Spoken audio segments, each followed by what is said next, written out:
What's up? This is Patrick, Radicards.com, and in this episode, I'm going to be talking to you about my experience at the November 3 through 6, 2022 Dallas Card Show. Now, I had competing commitments on Saturday, and I only showed up like half day on Friday and partial day on Sunday, and I was there all day on Thursday. I helped a friend load in, so I experienced most of the show experience was on Thursday. Had a really good rest of the weekend while I was there, but I missed out entirely on Saturday due to a competing commitment. So I didn't get to see the whole show this time. That's okay. I mean, I've seen the show. I've seen a lot of the show many times previously. As you know, I've done these videos before, and so I took much fewer picks for the gallery, and in fact, I took so few picks in this gallery that I didn't necessitate a whole gallery, but I took picks in I think it was like the late September Dallas Card Show in Arlington. And I went ahead and compiled both blocks together to create the gallery for this one in the blog post. Now, I had been thinking about this for a while with the galleries because they get kind of low engagement and how much work I put into making them. I've decided I won't be creating them anymore in 2023. I'm sunsetting the galleries for that. I'll take a ton of pics still going forward, Dallas Card Shows, but I'll just store them and then use them for blogging when necessary. My time's valuable, and if the market's not responding to the work I put into creation, then I have to adjust content strategies accordingly. And this is one of those things that I've noticed doesn't make any sense. So the gallery here on the blog post, that if you're watching this through the blog post, if not, obviously click through and see the blog post if you want. It's the written portion. So all the stuff I'll be talking about in this video, the images, close-ups, and that sort of thing. So you can go through, but you can also see the gallery, which is I think it's just over 20 images. This is very small. Usually, like in the past, like over 100 images, 150 images. It's a lot of work to go and crop and then put them through the Photoshop and then upload and then organize, whatever. So it's just, I like them. I love them, but it's time or money. So I just decided not to do them again in the future, at least not now. I may change my mind at some point in the future, but the likelihood of that is very slim. So in any case, this show, because I had other things going on this weekend, and I didn't get to see the whole show. I did find one dealer who I'd bought from previously, super nice guy, and I sat at his booth and I sat there for hours and hours and hours on Thursday and pulled out a whole bunch of cards. Like I think it was an 800 count single row box. That couldn't have been right. It must have been smaller than that because I filled that sucker up and I counted what I got and it wasn't 800 cards. It was more like 400 plus cards. 400 plus cards across the weekend because I went back to him a few times and kept handing over cash and buying more stuff from him. And so that was so fun. He had so much good stuff. It was like every time I pick up a handful of cards, I'm like, my gosh, this stack is great. And then the next handful, this stack is great. And I asked him, I was like, well, if I bought a whole box from you, like I created a box, like a 3,200 count box, what would be the cost? And he gave me a number, and I was like, well, unfortunately I can't, but I'll keep that in mind for the future. He's like, you're the first one to pick through it. This is going to go with me to other shows, and so other people will pick through it, and then I'll sell the box after it's been picked through to somebody for a lower cost because it's already been picked through. And since you're the first person to go through it, you're going to find some good stuff. So he knew what he had, but I was picking out like a stack of stuff, and he gave me this single row and handed it to me. He's like, hey, if you want to fill this up, that's fine. You can keep it. And later on, he was like, if you still have it and you want to bring it back, that'd be great too. I can reuse it. And I'm like, no problem. So I have that box still, and I'll probably just give it back to him when I see him again. At least I think I still have it. In any case, I came home with like 400 plus cards just from that seller. And the miscellaneous other things from other sellers too. And just had a really great weekend despite me not being there the whole weekend. It's such a great show. I can't. It's difficult to accurately describe how awesome it is to be so close to a show, a show market like or where I'm based anyway. And so it's just a really cool thing. And where I lived previously, there's like really not a lot going on. There was in the '90s, but the market has changed and people grew up. My market as a collector, people I used to collect with, they're family people now. They have families and kids and careers, and I'm very proud of them. But they've all gotten out of collecting, and so I've built up my network and met some tons of great people in the hobby now. But the guys I grew up with collecting, they've all gone on to pursue life, and that's what we all do. That's a normal thing. But since I've been in Texas, I've met so many great people who are my age, and they still collect, and we still get along really well. It's such a cool thing. I'm so fortunate to be here to be able to experience all this. And also shout out to the organizers of the Dallas Card Show. They do such a great job.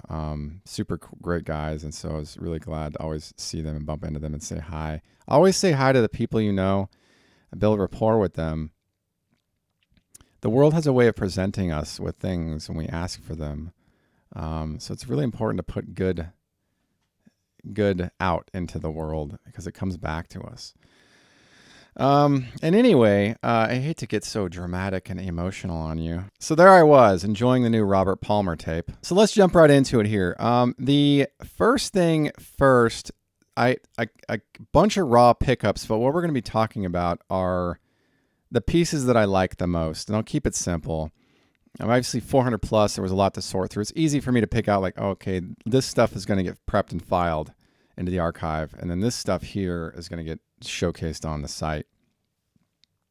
And so the pieces we'll be discussing are there are more than this that I thought were discussion worthy, but I preferred a certain length of these videos, and if I draw them out forever into perpetuity, it doesn't make any sense. So I try to abridge them into a length that I feel like is desirable to the viewer, to you. I want you to feel like you can watch and enjoy and not feel like you have to check your watch every hour because it's not a podcast, it's a visual thing. So, I want you to feel like you can experience what I experience and be excited like I am excited about this stuff. And now, granted, we're going to open the conversation with something that's more like personal to me, but it might, I don't know, stimulate some thought about something that's more personal to you. And that's kind of the concept, the point of that with this first introductory card.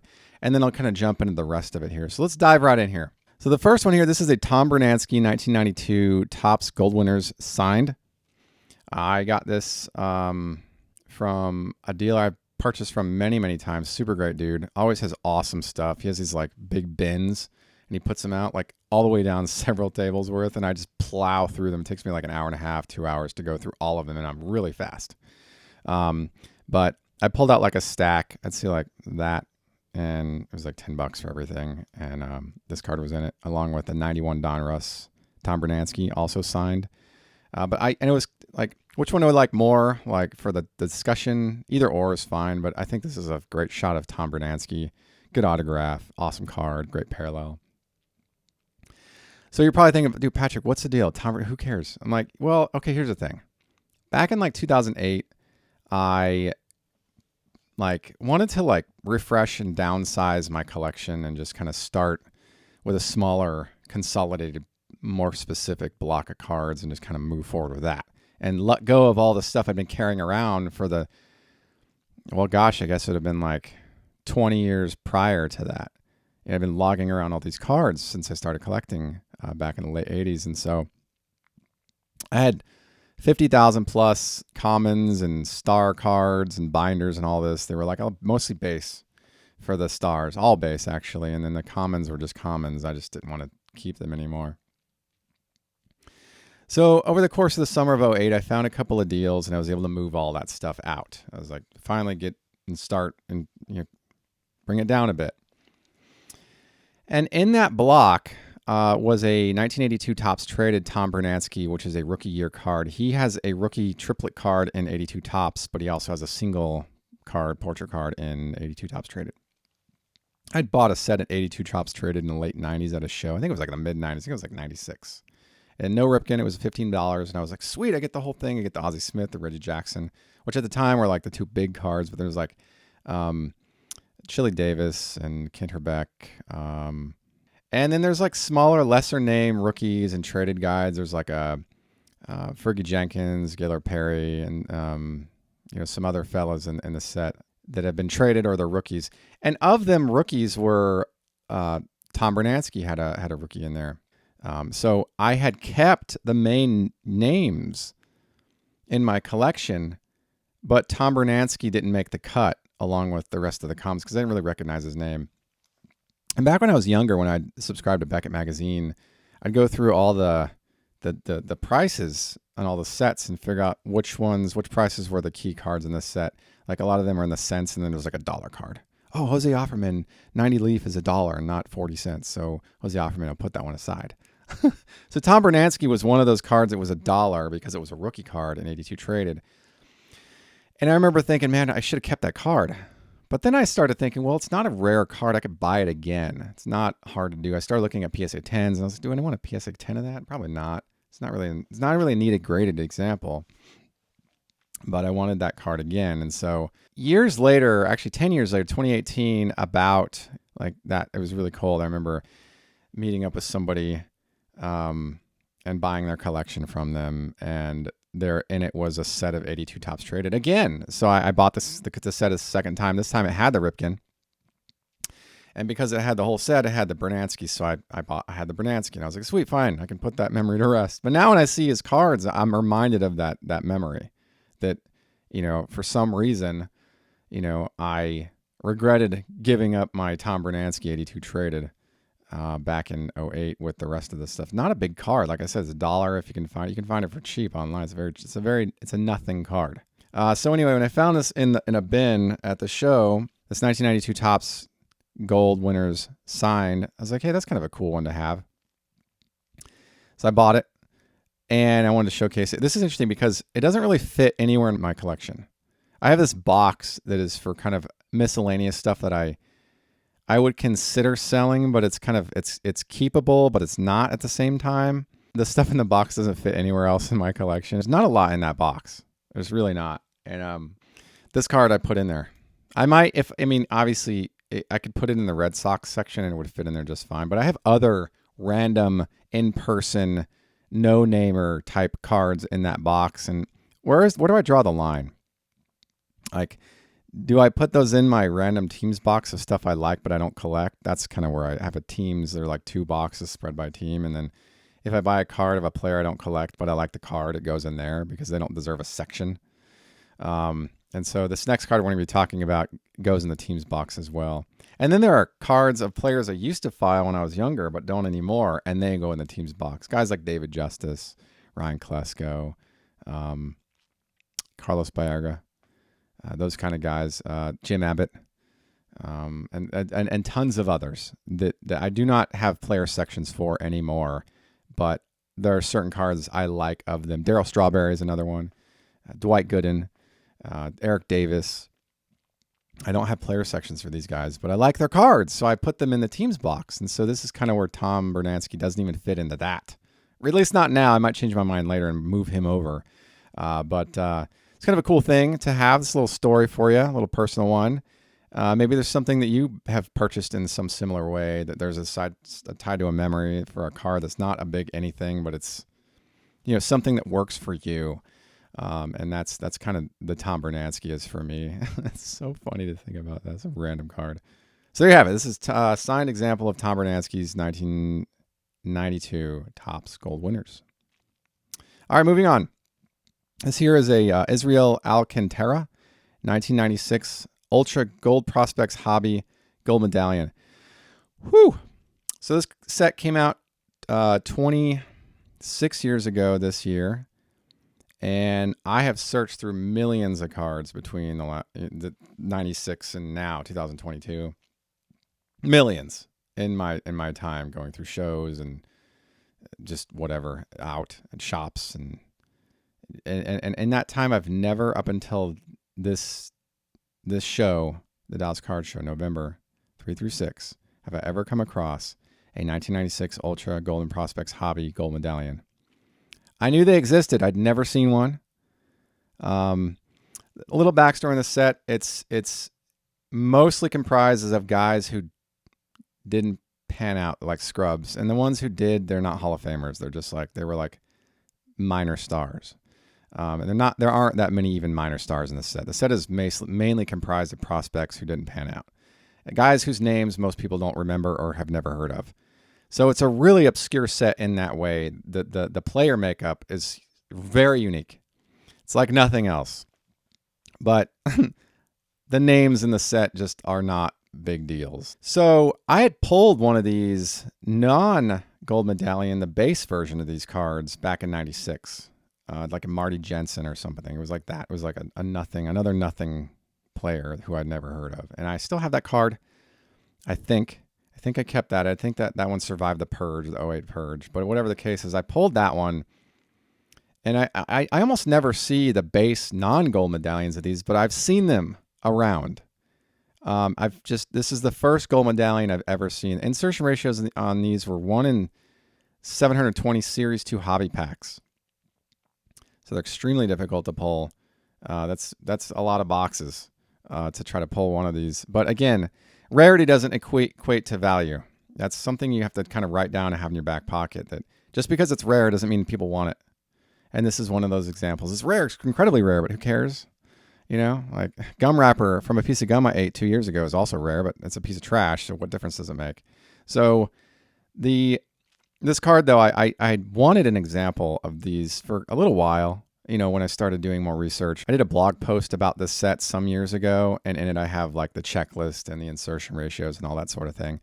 And so I had, at least up to that point, not really paid attention to it. And then I started writing about it. And then I was like, okay, well, maybe I should see if I can find a gold medallion of these. Just any one card. Finally found one in a $1 box. And I paid 75 cents for this card. I paid 50 cents for the Tom Bernansky. I paid 75 cents for this one. And everything else that we're going to talk about, I didn't pay even $1 for anything. Except for the graded cards we'll talk about in the end. And we'll touch on that. Just hang in there. So the rest of this stuff, all these raw cards, they were in like quarter boxes or $1 boxes. But when I hand up a brick of something to a seller, I get them, the individual unit costs come down below the requested per unit cost. So for example, if they're $1 cards and I bring up 50 cards, the guy might charge me 30. So the per unit cost on the cards is less than $1, obviously. So I count this card being 75 cents for that reason.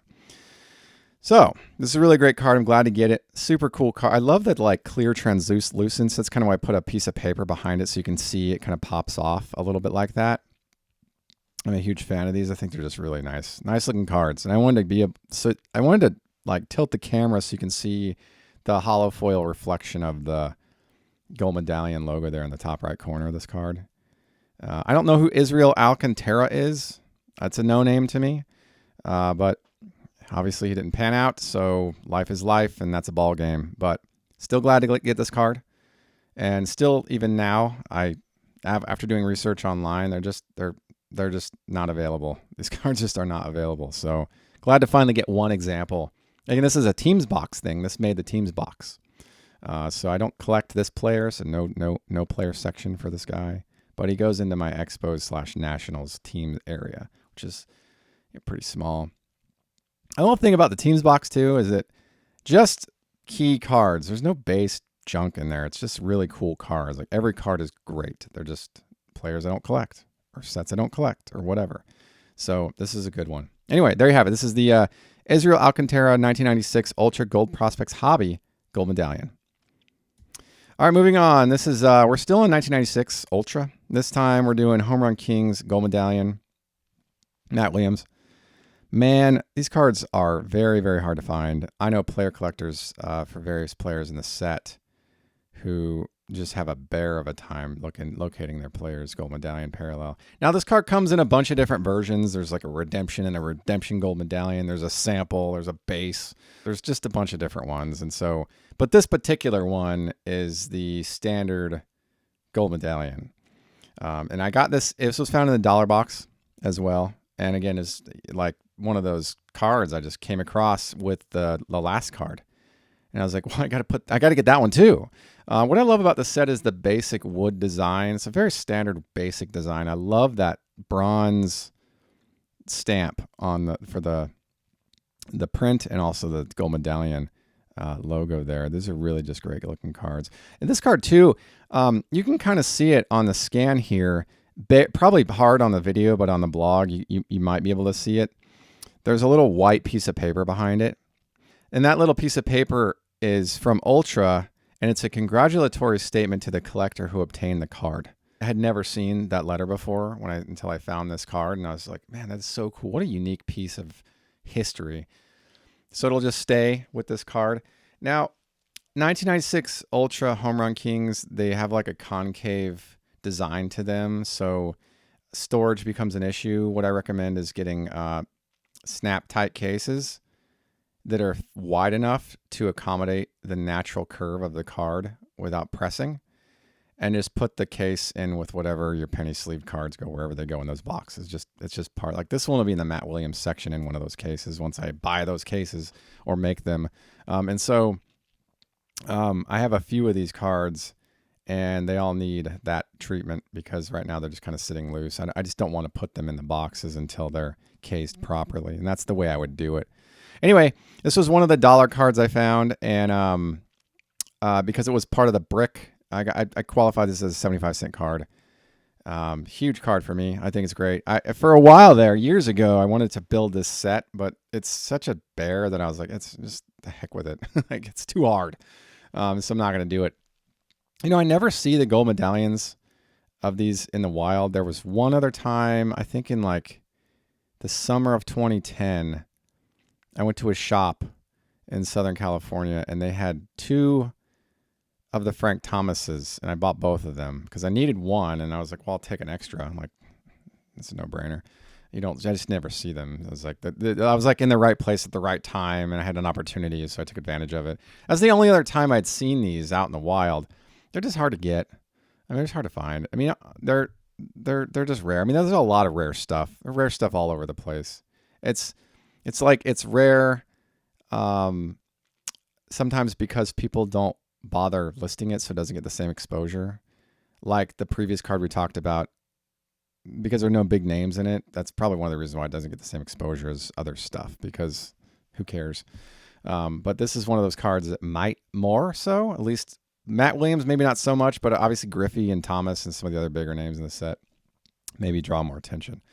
But this is a great card. I love this set. It's really great stuff. And I'm a big fan. I've always been, I always filed Matt Williams since I was a kid. I always had a section for him. So he gets a section. So yeah, there you have it. This is the Matt Williams 1996 Ultra Home Run Kings Gold Medallion. All right, moving on. We have here this is the Curt Schilling 2005 Zenith, Team Zenith Gold to 100. Great looking card. Very 2005. You can sometimes pick it out, like what era some of this stuff was produced, because it has a very specific feel to it, a very specific look to it. Like the 90s stuff, even like certain blocks of the 90s, like early 90s, mid 90s, late 90s, they all have very specific identities to them. And then as you move into the 2000s, also very specific identities. And when I saw this, I was like, that's 2005 all day. Flip it over. Sure enough, 2005. So 2005 Zenith, Team Zenith Gold to 100 Curt Schilling. This guy recently got a section in my player box. He's got an audience, either loves him or hate him. I don't care what people say about Curt Schilling. I just always thought he was a great pitcher, and I didn't have until recently a player section of him. I was like, well, I have some pretty cool Schilling pieces in my collection. I just bring them all together and put them in a section, and when I get Schilling pieces from situations like this, I'll file them in there. Other guys who got sections this year, Fred McGriff, Adrian Beltre. I added a Rafael Palmeira section the same time I actually did Curt Schilling, and he's a 500 plus, 3,000 plus hitter. That's a rare thing in baseball. And yes, I get his whole background and his history and blah, blah, blah. We've all heard it. I have so many great cards of Palmeira. I was just like, these need to all be together in one place. So he now has a section. It's reinstated in my player box. He was a guy I filed when I was younger, and then his stuff didn't make the like reorganization, and then now I brought him back. So Palmyra has a section again. When I saw this, I was like, hey, this is a great looking card. I think this one was this was a 25-cent bin card. And when I saw it, I was like, yeah, that's a good one to get. I think I'm going to grab that one. So I added it to my stack. And my stack at the time was starting to pick up some girth, some height. And so I was and this was, I think, pre or around the time the guy handed me the box. He's like, here, use this box. So kind of cool. But this card fits really well into my collection. Great design. I just think this card is great. It's good gradient on the team logo area. So it's just a good design. I think it's a very classy design. So I was really glad to get this for 25 cents. Can't beat that. I mean, really, it's try to beat that. It's hard to do that. So glad to get that in there. So there you have it. This is the Kurt Schilling 2005 Zenith Team Zenith Gold to 100. All right, moving on. We have a Ryan Klesko 2004 Sweet Spot Signatures Glove to 15, hand numbered. Okay, so this is interesting. Normally, I wouldn't go after a card like this because, I mean, I don't really like the super thick, kitschy, autography, memorabilia, game used kind of thing in my collection. There's so much of it. It's exhausting. But this one kind of spoke to me because it's like, I put it down when I saw it. I was like, I don't know if that doesn't really fit, for the reasons I just mentioned. And I had like moments that I was like, dude, this is the price? Forget it. I'm going to get it. So I added it to my stack. And we'll talk about the price in a minute. And here's the thing with these sweet spots.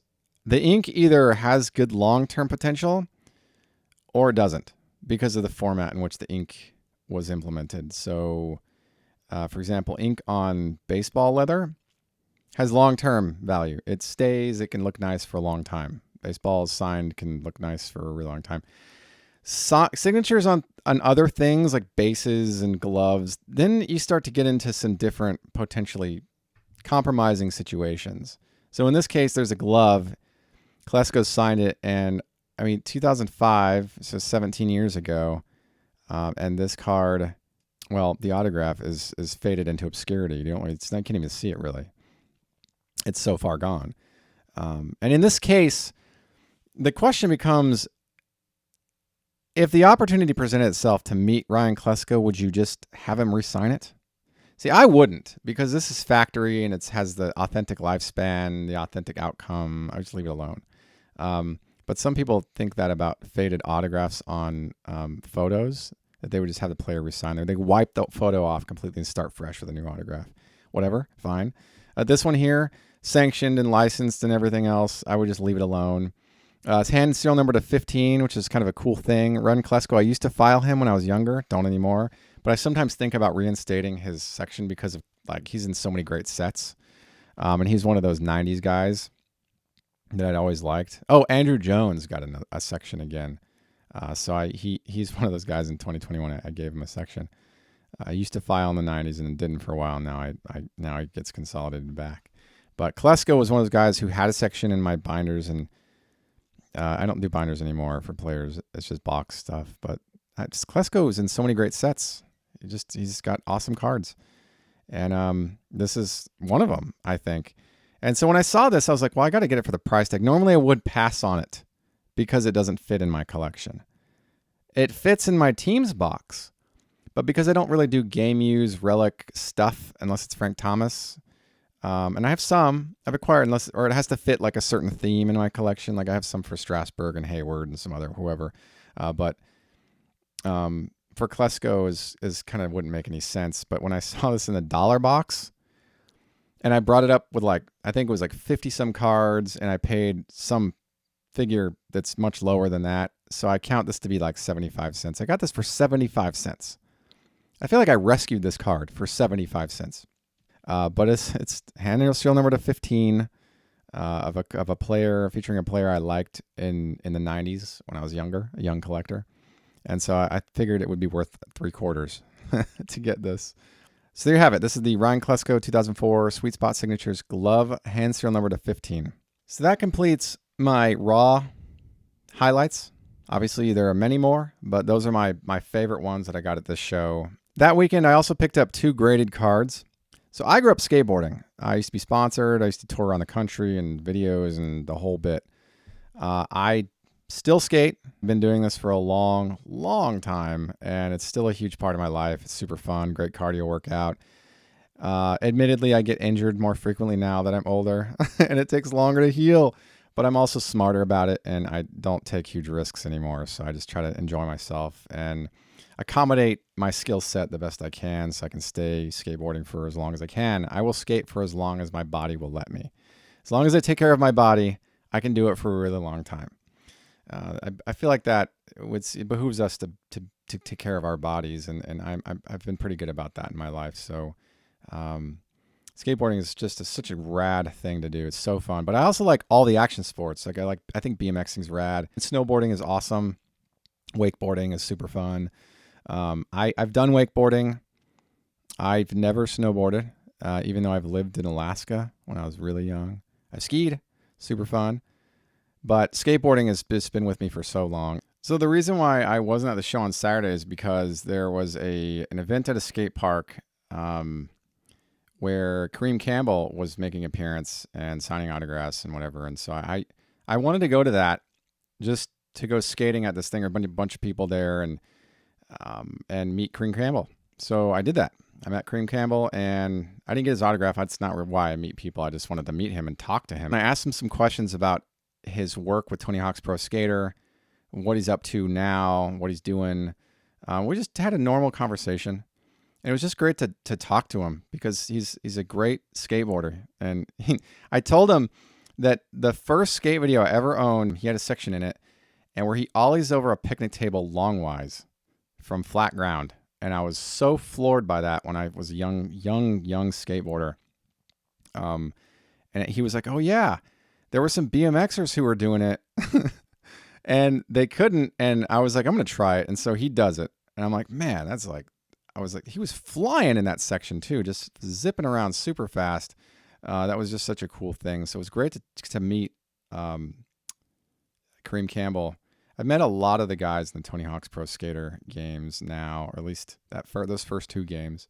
I also bumped into Chris Gentry again. I bumped into him at a parking lot in the summer of 2000 in Albuquerque, New Mexico. And so I was like, "Dude, Chris, it's been like 22 years, man. What's going on?" I don't think he remembered me, but I was like, I'm glad, it's good to see you. You look like the same. He did a rodeo flip on the half pipe at the skate park, which was really cool. Great dude.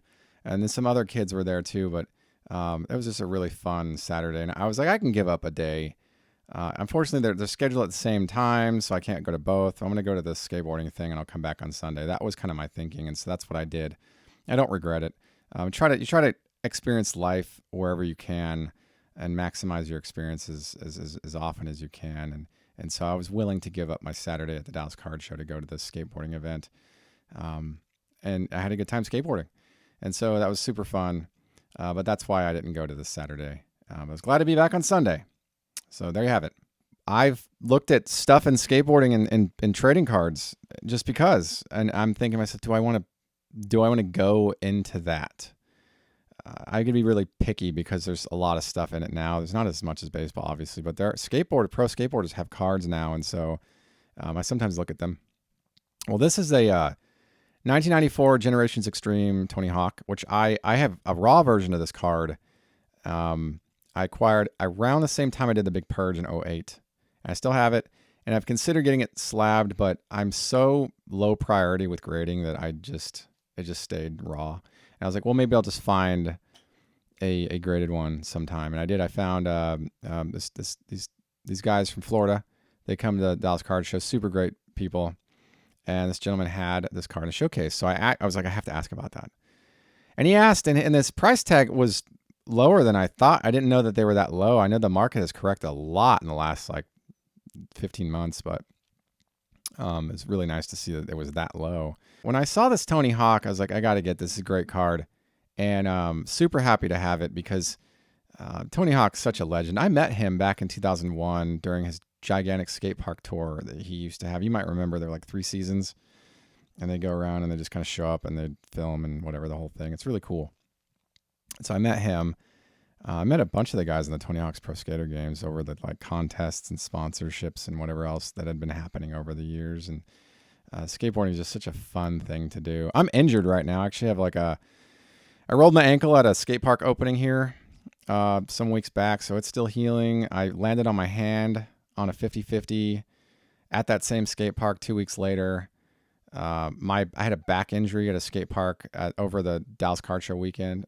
It's like, and my neck hurts from the gym, from something from the gym. So I am an injured old dude. I'm not that old, actually. Just like a joke. It's all relative, right? But I'm injured, and so I'm still healing from like various things. Luckily they're all minor things. Like I can go about my life, and I'm not cast and break anything, but and things are healing fine. I'm just on a steady dose of Advil throughout the day until things heal up completely.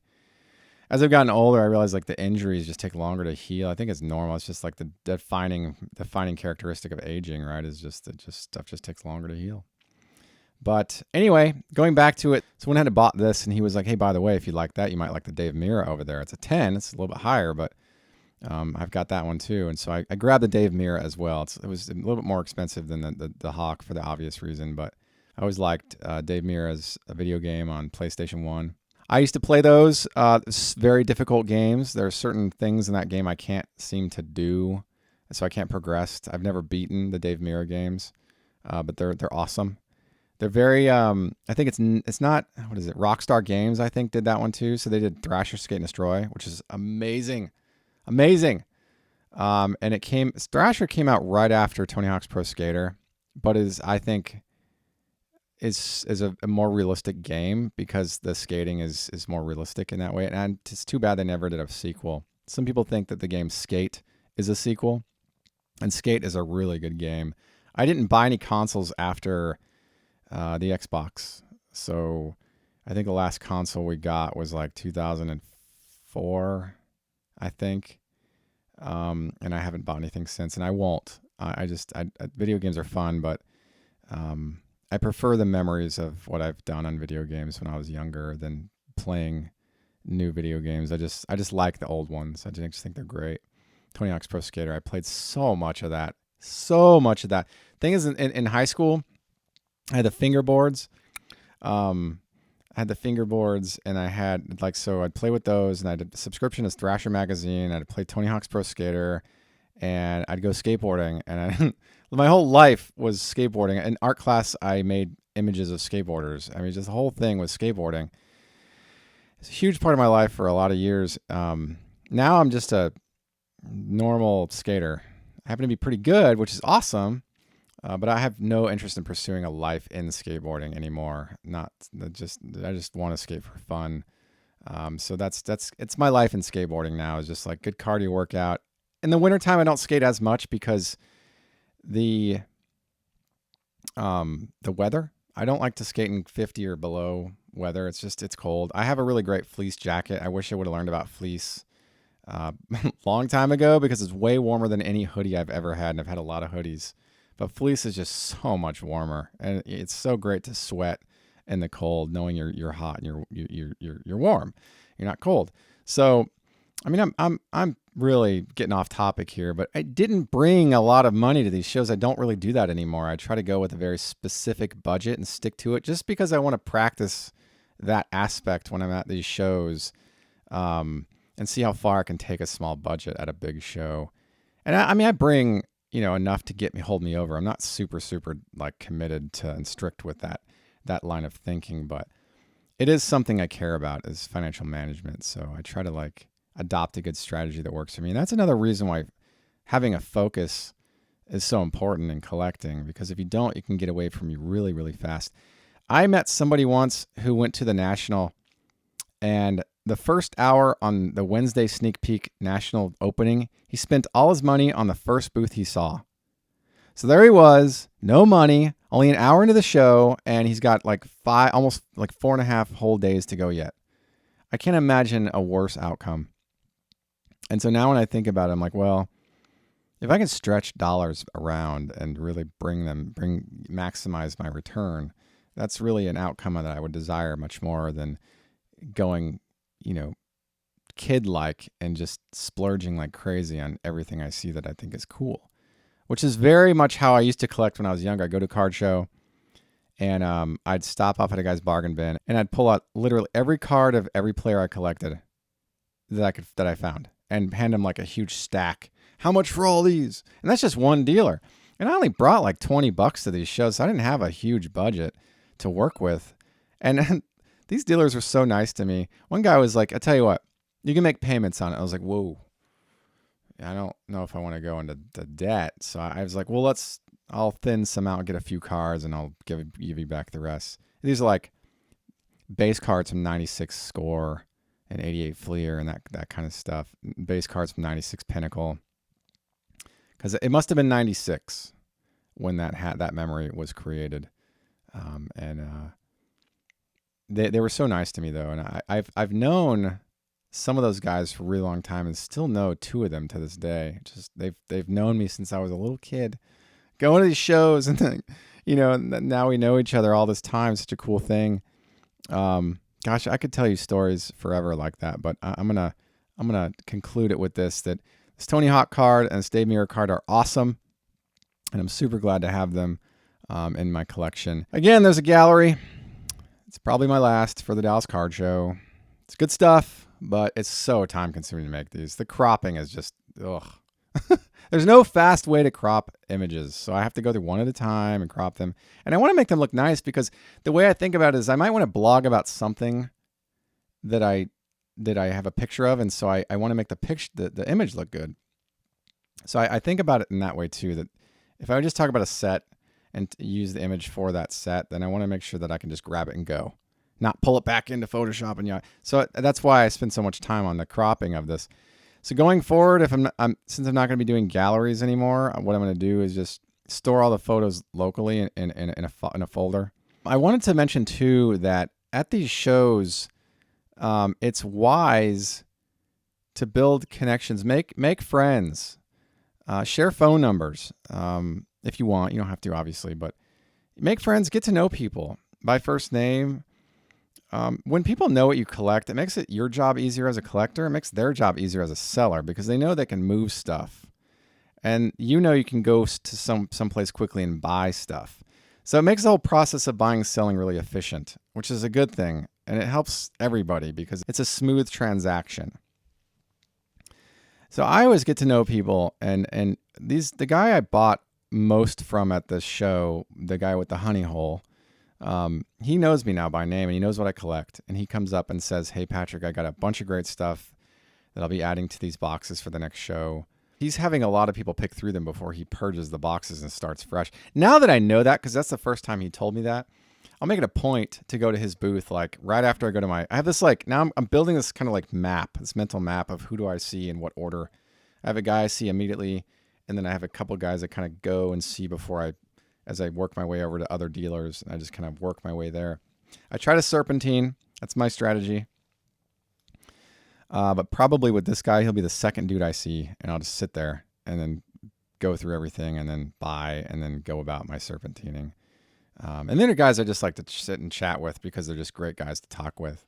I don't have to buy something with someone to enjoy my time with them. Another thing, too, is you build connections with people without the always expectation for something. The something should just be the good connection. So I want to talk about that and leave you with that the world has a way of providing things when we ask for them. So there you have it. This is a review of my experience at the November 3 through 6, 2022 Dallas Card Show. I hope you enjoyed it. Was there something I talked about that kind of spoke to you in some way? Let me know in the comments area. Thank you for tuning in to Radicards TV on Radicards.com. I'm your host, Patrick Reno, and until next time, enjoy collecting. If you like this content, please subscribe. Thanks.